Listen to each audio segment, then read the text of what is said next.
How to make Google Chrome default browser in your Windows 11. Hey guys, let's get started with today's tutorial.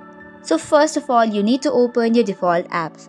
So open your Windows 11 on the search bar, type in default apps. This way you can open the system settings directly. Now you can either enter a file type or link type to choose the default as Google Chrome. Or what you could do is scroll down a bit to find the Google Chrome option on the default app.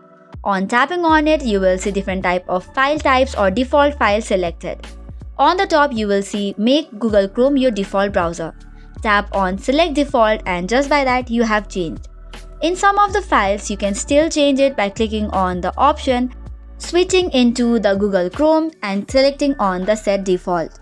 So this way, you can change the default as Google Chrome. That's all for today's tutorial. For more such contents, do not forget to hit the like and subscribe button. Thank you and keep watching.